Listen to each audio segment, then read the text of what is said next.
by cops and white men.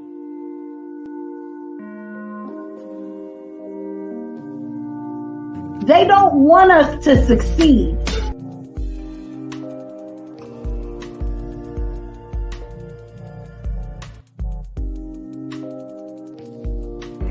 How much more do we have to take?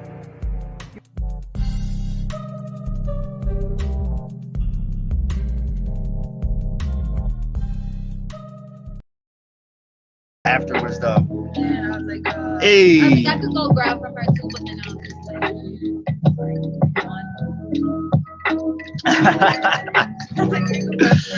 Oh, it's all good, love. You sure coulda. I mean, we can. Yeah. What's up, y'all? Welcome back to the block. It's gonna be a block drop tonight. Just give me some time to go ahead and drop the links. If y'all choose to follow along.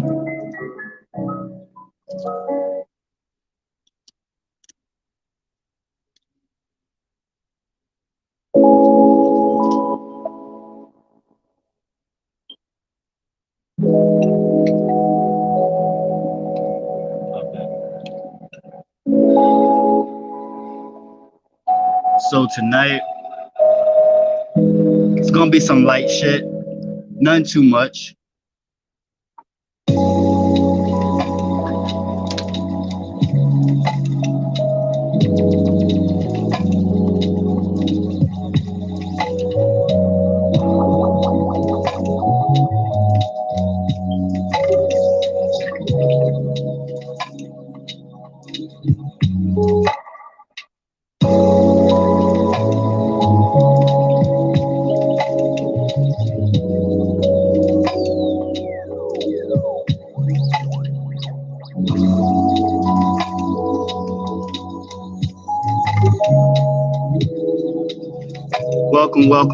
Welcome. Thank you for tuning in to the Leon Block. It's another block drop tonight, so just headlines for y'all, nothing too deep. And the first topic that I want to get into tonight is Keke Palmer. So that's my girl. I love her to death. That is my baby. She can't do no wrong for me. She's just very conscious. She's a real down to earth woman, and I have such respect for her, especially just coming from the child Hollywood scene and just really coming into her own as a woman and a person of the queer community. Like that's my baby. I guess she can't do no wrong for me. And so she hosted the Met Gala, and she she decided to tweet a photo of the food and said,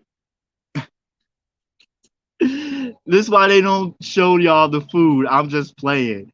Somebody's like, "Give us the tea. What's on the menu? Who's sniffing a little under the table?" Yo, she said the menu, child. Like, I love me some Keke. Keke Palmer hosted the red carpet of the most fashionable night of the year on Monday, the Met Gala. A coveted ticket to the event will set you back $30,000. Yes, for a ticket to get to the Met Gala, it is $30,000. This is for like the rich folk, y'all. With a price tag like that, you'd expect the food to be top notch, right? Keke gave us a glimpse at what wasn't offered. Knowing that Keke was at the event, one fan tweeted to her, "Give us all the tea. What's on the menu?" To which Keke replied a photo of her meal and wrote, "This is why they don't show y'all the food. I'm just playing." From what could be seen in the photo, the 28-year-old's meal comprised of tomatoes, corn, cucumbers, lettuce, and mushrooms, and Twitter was not impressed in the slightest. "It's given bougie hospital food," one Twitter user penned. Another of Keke's followers replied, "Oh, child, they must have been cooking on a budget." You know what? I expect this. I mean, I expected this. Like, I don't know what else to say. Vogue reported that the celebrity chef challenged 10 New York chefs to create a plant-based menu for the event that would fit the theme of In America, a Lexicon of Fashion. It has been reported that guests of the gala enjoyed a selection before sitting down for a lavish meal. The first course was a salad made with farm-to-table ingredients. The main dish was a creamy barley with corn, pickled turnips, and roasted, I don't even know what the fuck that is. And the final dish of the night was an apple mousse and apple confit with, I don't even know what the fuck that is. So I guess it was fancy enough. Don't really care. I just think it's cool that Keke hosted it, to be honest. Little inspiration for y'all.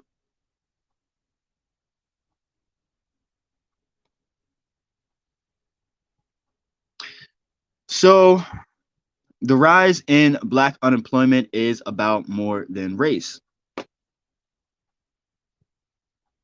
Recently, the Bureau of Labor Statistics released its disappointing monthly jobs report, which showed that the economy has added only 250,000 jobs in August, far fewer than the 750,000 expected.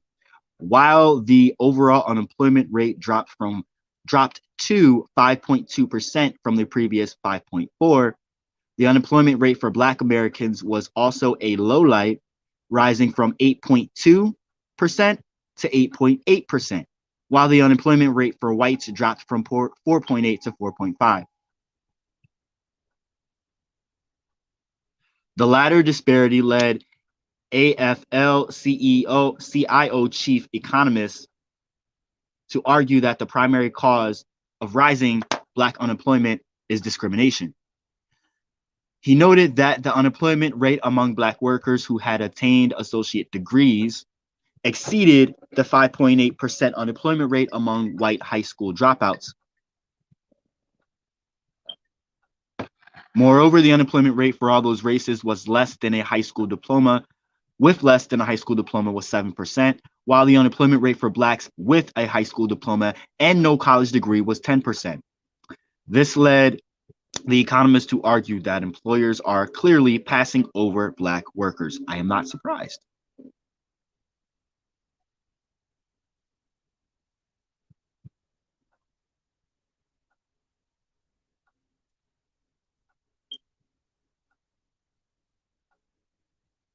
Police department behind Elijah McClain's death is wildly racist. State Attorney General finds.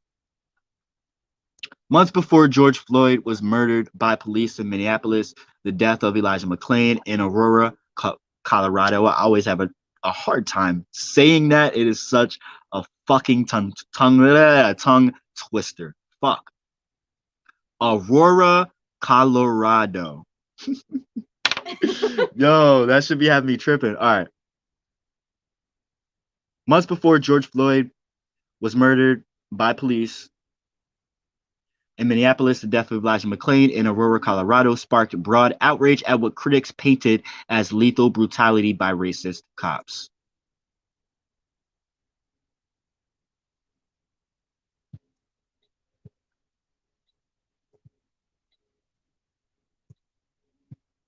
On Wednesday, State Attorney General Phil Weiser added a new fuel to the fire, releasing a damning probe that detailed systemic racism in the department behind the young man's brutal demise. In August of 2019, McClain, a 23-year-old Black man, was walking home in Aurora when local police tackled him and handcuffed him after 911 calls had flagged a sketchy, unquote, sketchy person in the area. Later, McClain, who was wearing a ski mask and listening to music at the time of his run-in with police, was sedated by fire rescue personnel with a large dose of ketamine. The young man went into cardiac arrest and died 3 days later in hospital. The cause of death was listed as undetermined in a coroner's report.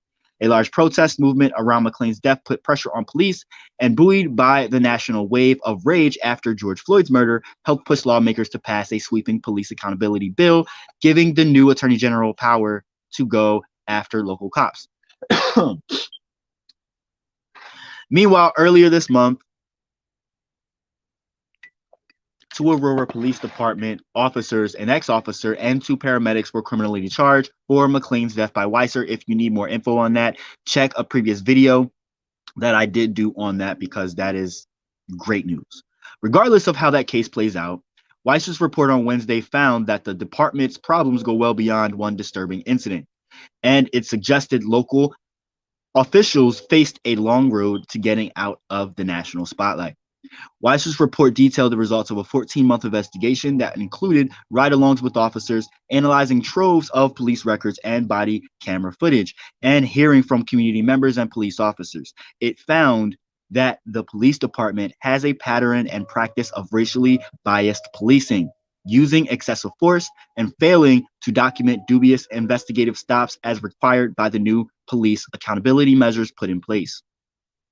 The report also suggests the police department should enter a consent decree to address these issues, a tool often used by the federal government under the Obama administration to force change by rogue cops. Excuse me. The Aurora Police Department did not immediately respond to a request for comment to this article, which is through msn.com. You could check it out in the comments below if you are watching through Facebook. And later I will post the comments to the links in the comments to YouTube as well. Elevating policing and building confidence in law enforcement is a critical priority for the Department of Law, Weisser said in a statement Wednesday. Our authority to conduct pattern and practice investigations is an important tool for advancing this goal. He added that the investigation happened with the full cooperation of the city of Aurora and that the findings, I hate saying that name. Right. Aurora. Like it sounds like I'm like trying to bark like a fucking dog. Right. Yeah, like come on. Change y'all name of y'all city. You could tell it's racist. Fuck. The city of Aurora and the findings that will help elevate the effectiveness and trustworthiness of law enforcement. The full findings reveal that the police department uses force against people of color nearly 2.5 times as much as they do against white residents. Again, I am not surprised.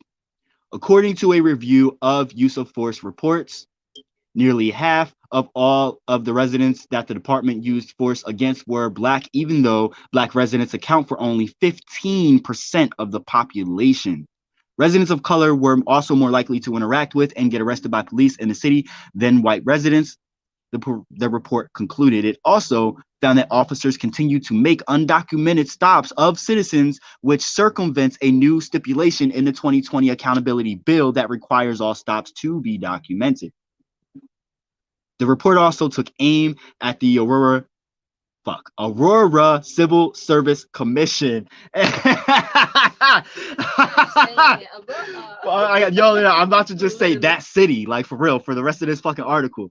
According to the report, about 1% of Black applicants who met qualifications were offered a job in the department, as opposed to 4% of white applicants. This level of racial winnowing can be observed at every step of the process, suggesting bias in this city's recruitment and hiring process.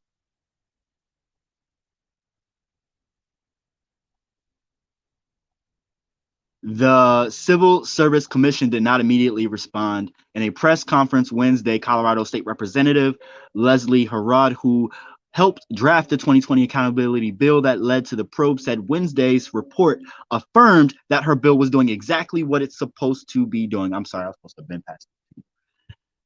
They said also the findings in the report were not anything new, particularly for Black residents.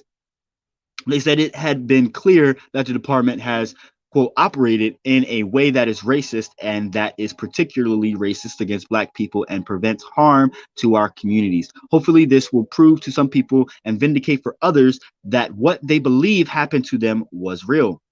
Harad said of the Black residents who have dealt with police misconduct for years, that what they believe they are facing when it comes to racial discrimination in their community is real.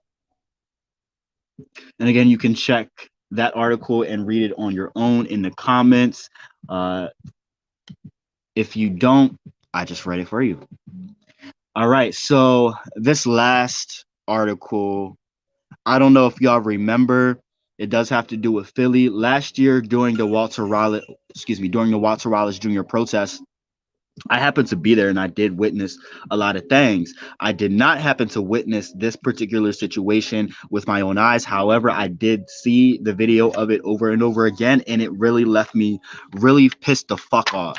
So, there was a situation where a woman was picking up, like, I think her son or something. She had a toddler in the car, and the Philadelphia police, like, ripped her out of the car and started beating the shit out of her.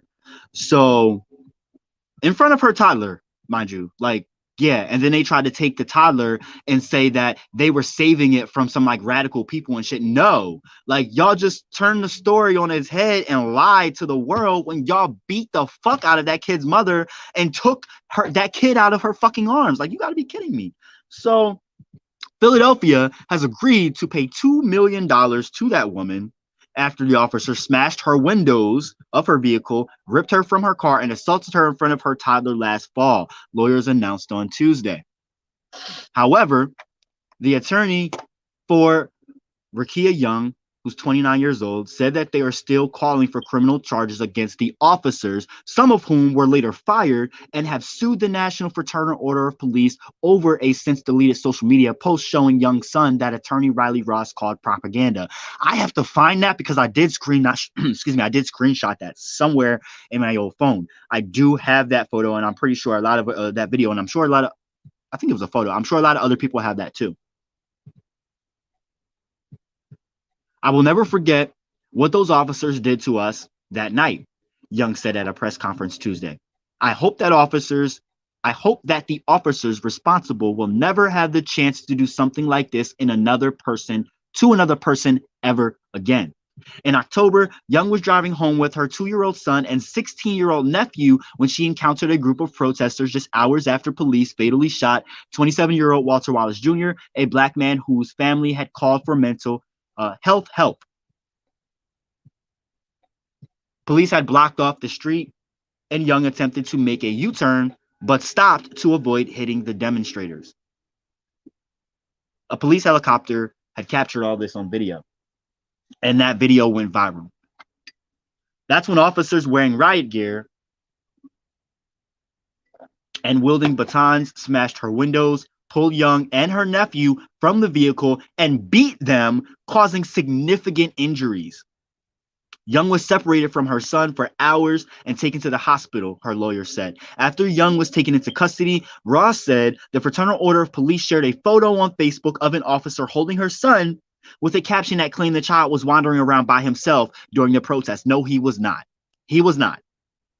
Quote, this child was lost during the violent riots in Philadelphia, wandering around barefoot in an area that was experiencing complete lawlessness, end quote, the union said in a post, according to screenshots shared by Ross and the Philadelphia Inquirer. The only thing this Philadelphia police officer cared about in that moment was protecting this child. Lies. The National FOP said in a statement to USA Today at the time that it took down the post of learning of conflicting accounts of the circumstances under which the child came to be assisted by the officer. But Ross said the post caused additional emotional harm and was designed to spread a false narrative. They're attempting to erase what happened, police brutality, and turn it instead into police saviorism, Ross said. It's another deep wound that they cut. I can't believe this shit, but you know what? That lawyer's doing a damn thing. I really commend them. They're attempting to erase what happened. The local chapter of the FOP, which the New York Times reported is representing the officers, did not immediately respond for a request to comment. And again, this is another article from MSN. Meanwhile, 2 officers involved in the incident were fired in May following an internal investigation into the assault. The investigation found that Officer Darren Cardos violated the department's policies on excessive force and damaging private property, and Sergeant David Chisholm violated policies related to inappropriate language, conduct, or gestures, use of force, and lying during an investigation. Currently, 14 officers are awaiting disciplinary hearings as a result of internal affairs findings.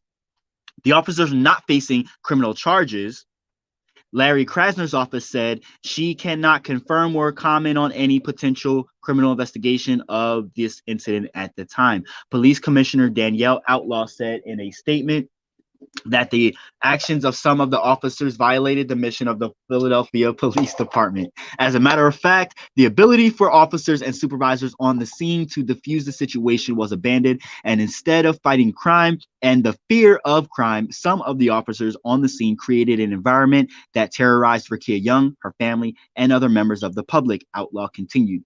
Mayor Jim Kenney said the incident was absolutely appalling and further strained the relationship between police and the community in a statement. The officers' inexcusable actions that evening prompted an immediate and thorough investigation of the incident and for personnel to be disciplined and held accountable for their egregious conduct, he said. I hope that the settlement and investigations into the officers' actions bring some measure of closure to Miss Young and her family. Young's child is still just as early as yesterday morning saying that he's afraid of the police. He added that Young not only suffers from back and neck pain from the incident, but also the emotional pain that comes with nightmares, the inability to sleep, and the depression. Young and her lawyers say the family won't be able to get closure until the lawsuit with the FOP is settled. I want them to be held accountable. Our physical injuries may heal, but the pain of seeing those images of my son in the arms of an officer and that horrible caption written to describe that picture may never heal. This article originally appeared on USA Today, but I found it off of MSN. Again, if y'all if y'all have not subscribed to the Leon Block channel on YouTube, follow, like, and share the Leon Block Independent Media page on Facebook. It's been another block drop, y'all. Love y'all. Stay safe. Thank you for tuning in, and have a great night.